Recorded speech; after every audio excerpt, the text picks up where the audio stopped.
how are we today? Oh, forgive the noise in the background too. I'm in the garage. I've got some machinery over there working. Plus it's raining.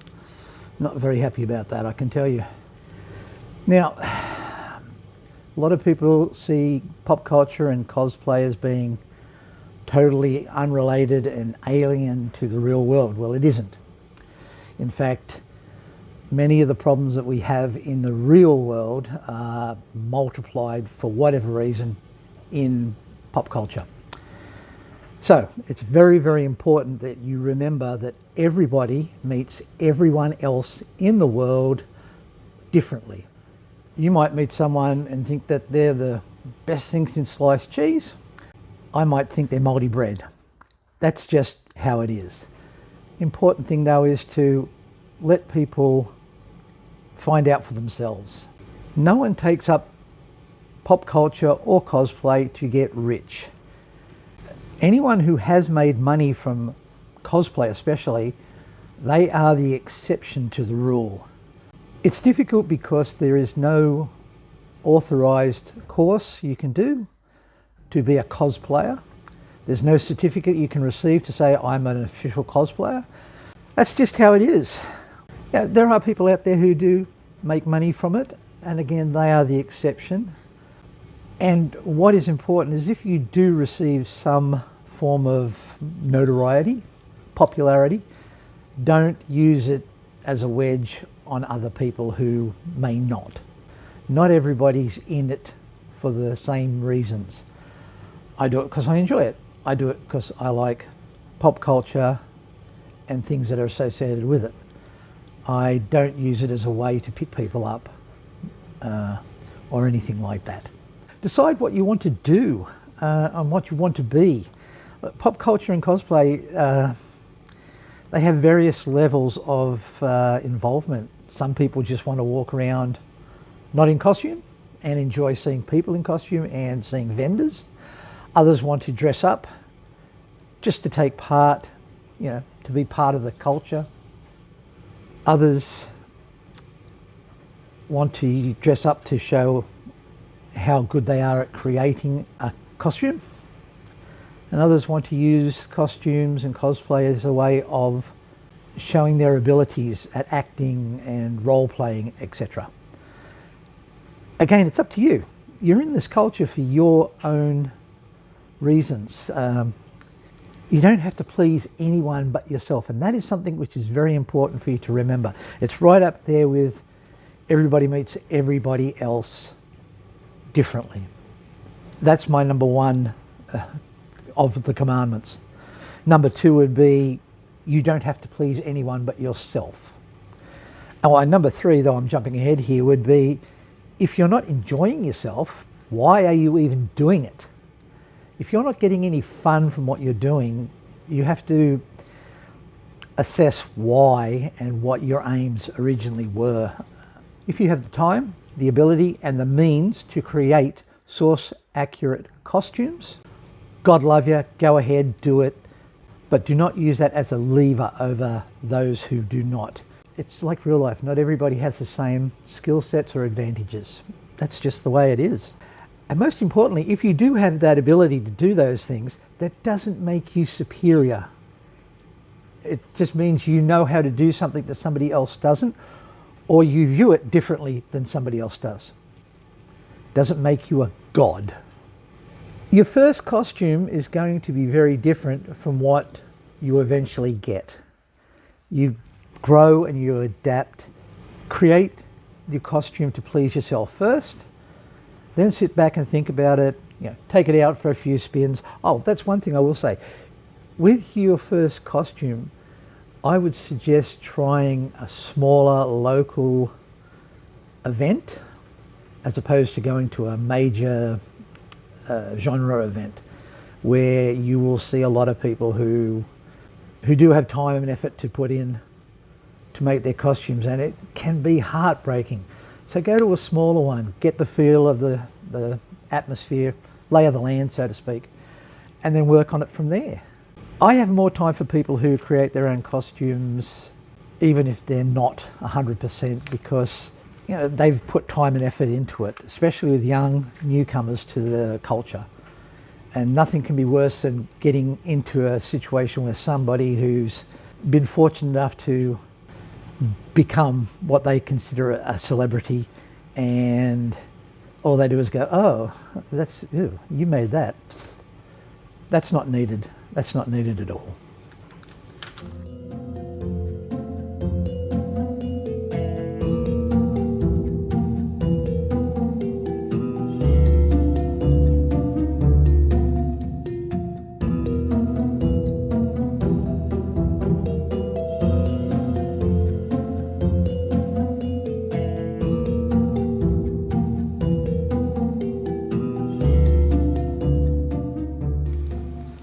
This is something which some people will say is not important, and I find that hard to believe.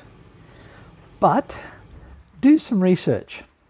If you don't want to cosplay an existing genre character, for whatever reason, I don't, because I'm not a small person, I'm quite large. There are not that many large, old and disabled comic book characters out there. So I looked around and decided I would take from the fantasy world. So I can do a dwarf, quite good actually, or I do, which mainly what I do now is I do a wizard, and that's another story for later on.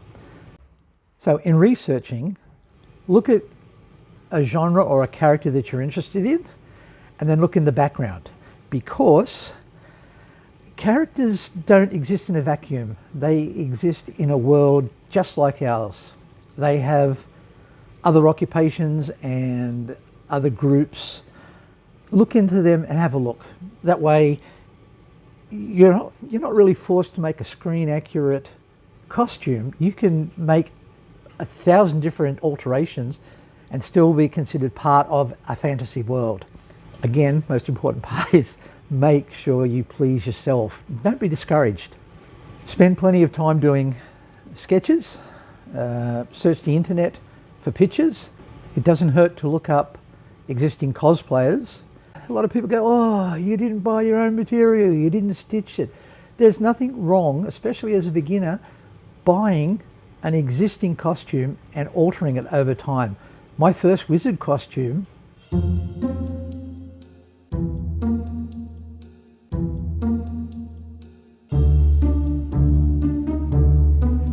I had the same costume, base costume, which was a store-bought one, that I adapted over a couple of years, to now where I've bought a major part of the costume, but then I've added other parts of costumes to it as well. So it's not really, it's no longer store-bought, but it's not self-created either. There is an art form, and don't let anybody tell you that there isn't. There is an art form to putting together a costume of an existing character. I give you Doctor Who, for example, any of the Doctors. Getting the right materials, getting the right items and articles of clothing is a real challenge. It's a test, because they're out there and a lot of them are not in places where you'd expect them to. Recently, I was a judge at a cosplay competition where one of the contestants came dressed as David Tennant's Doctor.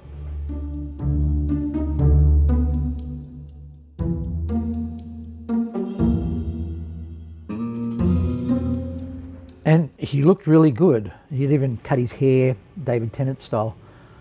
Then he explained how much the costume cost. It had taken him years, but it was up to about $3,000, because he'd bought the exact shoes that David Tennant wore, Converse I think they were, and finding the right vest and then the jacket.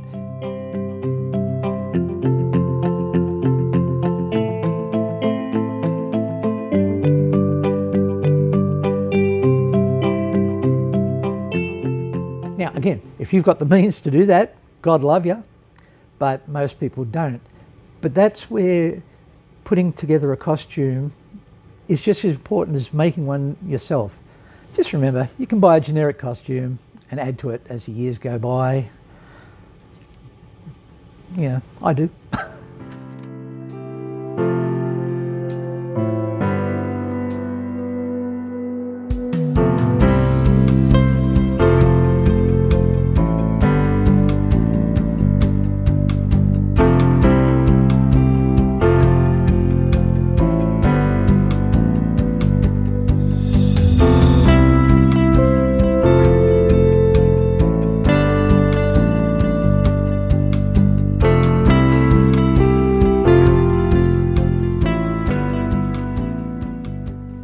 This is another thing that I don't understand, where a lot of cosplayers who do existing characters don't understand. The backstory for, say, Superman or Batman or the Flash or any of those, it's already there, it's well known. But when you do an original character, you might take it from, say, the world of Lord of the Rings, but you've still got to put some type of story behind him.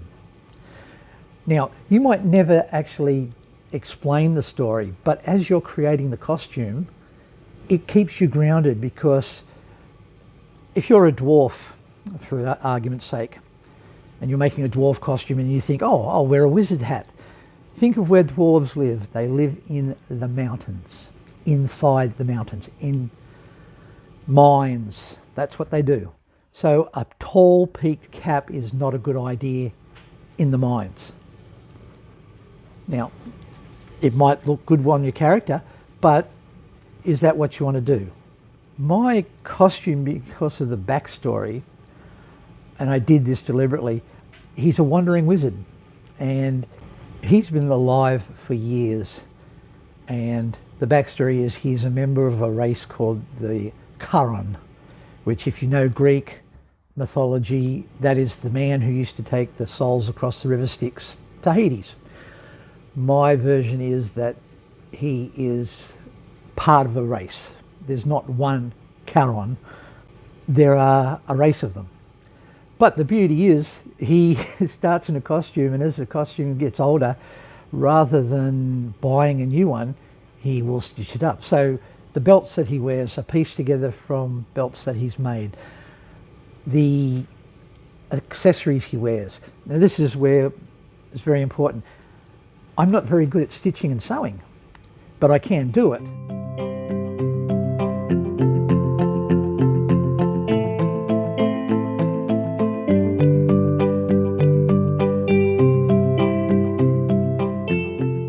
I do what's called contrast stitching. That is where the item might be, say, brown, but I use white stitching. And later on I will paint that stitching brown or black, and then I'll seal it with fabric glue. Now that leaves a little bit of a shine and a little bit of, it builds up a little bit, so you can see it's there. When I've been asked about it, I've said, well, look, he's been walking since time began. He doesn't buy new clothing, he repairs them. That's animal fat that he's used to seal the stitching. And I've seen many a cosplayer go, good idea. Because a lot of them are into this idea that it's got to be perfect, and it doesn't have to be perfect. And sometimes being perfect can be a turn off, because it's called cosplay for a reason. It's costume play. It's not called being a mannequin.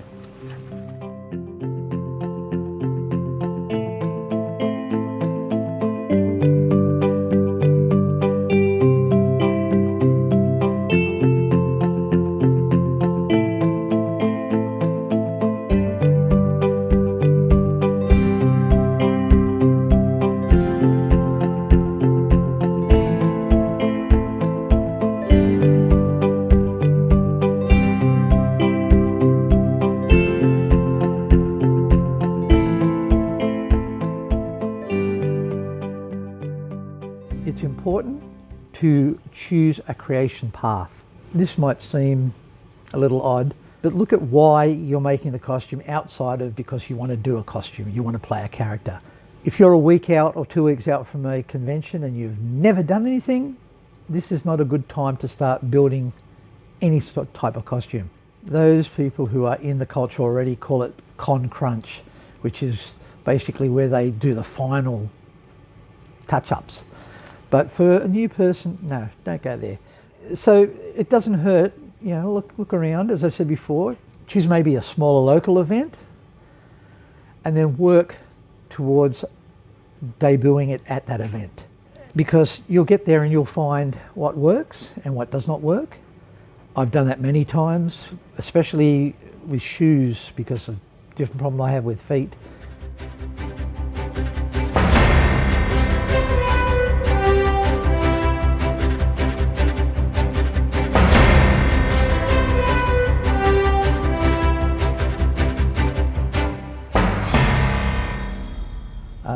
It took me a while to work out how to get furry animal feet on a pair of shoes, on a boot, which then looks like I've got furry feet sticking out of a boot, basically. And I can walk around in easily, not slip over. But you only do that by going to these smaller events where you can get information and knowledge from other people, plus also, most importantly, firsthand. It's important, that's all I'm saying.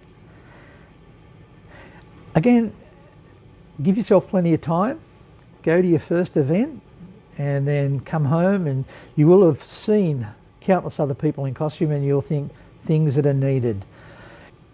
Again, you can make your own leather crafts, bags, pouches, backpacks, all that type of thing, belts even. You can do all of that, but you know, if you aren't competent or you're new to it, there's nothing wrong with buying it. A lot of people complain about Temu. I've bought stuff from Temu, which has been, believe it or not, 100% better than stuff that I've bought locally off craftsmen, who for whatever reason, I don't know, it just wasn't as good. Now, price again comes into consideration here. Temu, yes, is very cheap. You have to be very careful on the descriptions. But look, I buy them and then I alter them. And that's just something you can do as time goes by.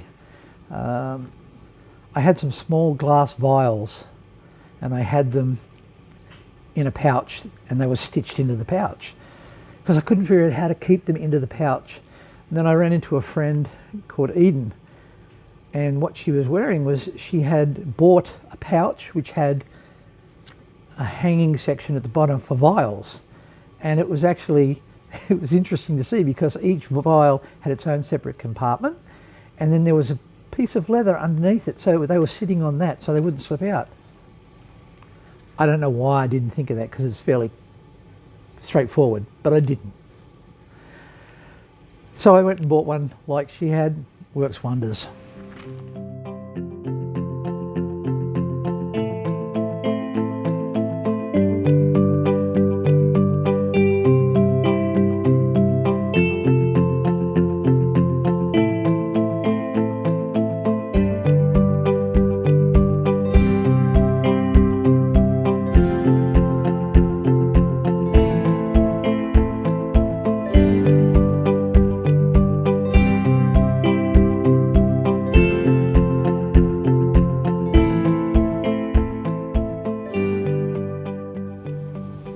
Cosplay is not static, it's dynamic. And a lot of people will look at that and go, oh, well, that's okay. I'll do Iron Man version 1. And next time you see them, it's Iron Man version 2. Next time you see them, it's Iron Man version 3. The thing is, it's all the same character. And the modifications, unless you're going from the very original Iron Man to, say, a Hulkbuster, the modifying is rather minimal. I'm not trying to downgrade the work, because I'm not. There's a lot that goes into moulding. But when you're making your own original character, it will start off, and it is best to start off very simple. And then as you attend different conventions and talk to different people, you can add stuff. Like, I originally bought a workman's tool belt, which I painted brown and put on a belt. And then next time around, I added a loop to hold a hammer, which didn't have. So, but it built upon itself. I don't use that anymore. I now have bought items that are leather crafted and look good, but they weren't the original items. They were things that, as I moved along over the years, the character did the same thing. It goes for hoods. I've got 2 hoods. It goes for shoulder covers, belts. I've made belts, and I've bought leather belts and joined them together. Again, going back to the backstory about how he doesn't throw anything away, he just adds to what's there. There's nothing wrong with that. You adapt and you grow. I love the penguin from Batman, but the penguin that I used to do looked more like a version from the comics than what you saw in either the TV show or the cartoons or the movies. But he also grew. Originally I made a vest and it was horrible, but I liked it. I made a fluffy frilly shirt, made up a paper cigar. Next time around I had bought a vest and I'd bought a jacket.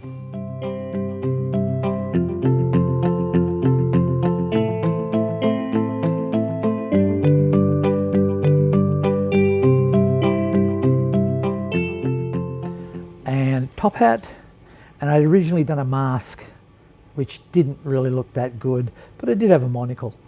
And I just went from there. But over time he went from being a very plain looking item to being something a little bit better. Adapting and growing, that's all that is.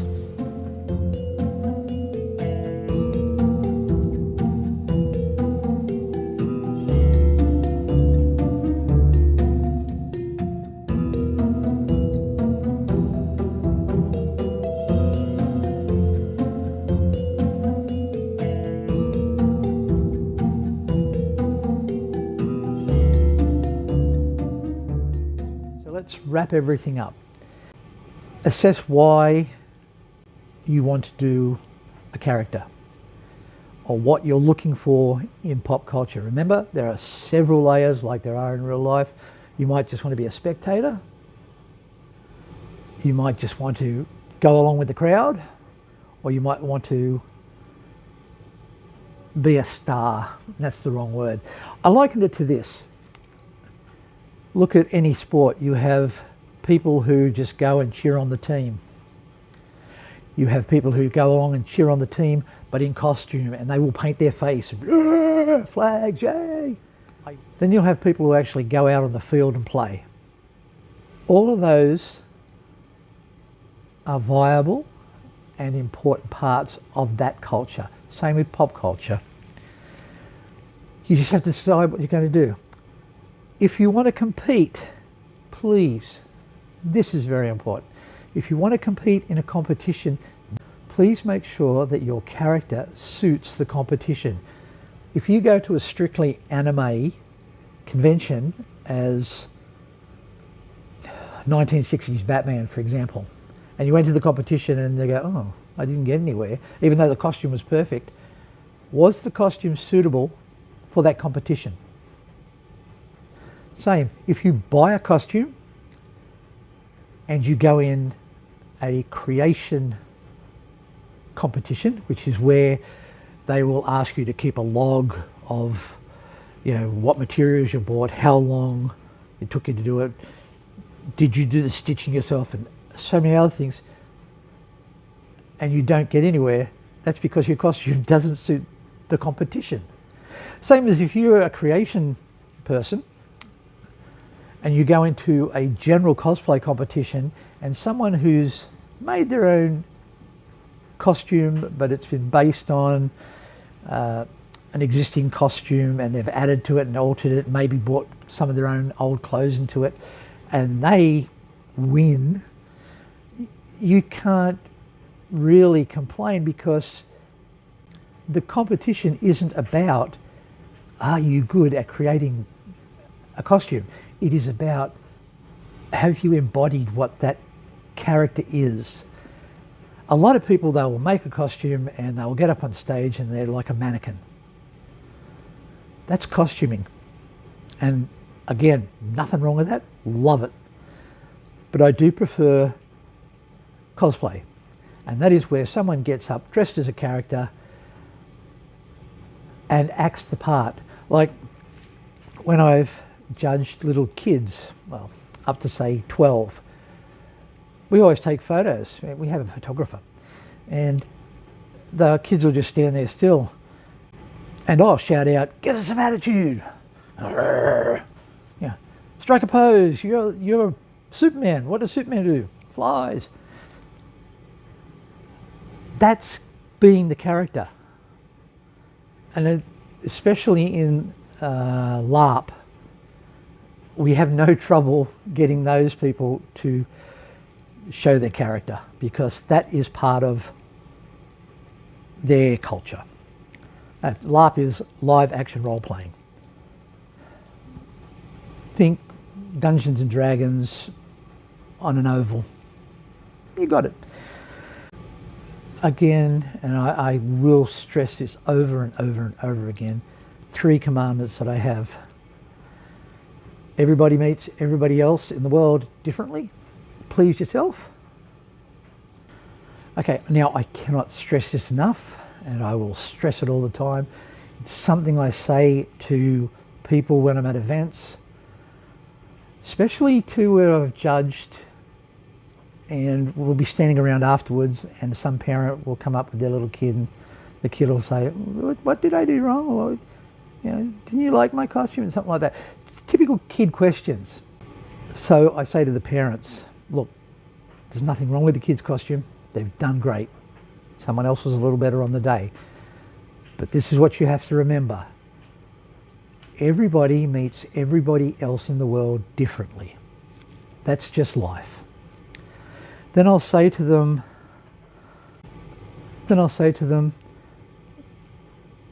don't come into this wanting to please everybody else. Please yourself. Do what makes you feel comfortable. Do what you feel happy with. If you do a costume and you're happy with it, you can always add to it later on as you gain more experience. That is perfect. So please yourself, not others. And finally, and this way we'll ask the kids, I said, did you have fun? And they'll go, yeah. Well, I said, that's perfect. If you're not enjoying yourself, if you're not having fun, why are you in it? There's no reason to be in it. You know, if you're not having a good time, and let's face it, sometimes I don't feel like having a good time, but there are times that, you know, it's what I do to enjoy myself. You know, it's something I get enjoyment of for myself and for other people. I love taking pictures with people because my character is not me. It's 100% different from me. And that is something too that some people in the community do not understand. When you cosplay, you're cosplaying a role. And obviously there are limits you don't overstep, but okay, I think that's everything I can remember. Just remember to look for competitions and events, especially in the early stages of your cosplay career, that are smaller and more local. And it's nothing against the big conventions, but it's like anything else. Smaller ones tend to be friendlier. The big ones, there are a lot of people running around and it can be daunting, especially if you're new to it. Okay, I can't think of anything else. I know there's more. I hope you enjoy the pictures and some of the video I've done. I know this has been a long blog, but we'll see how it goes. Anyway, talk to you later. Don't forget to subscribe, like, and I'll see you next time.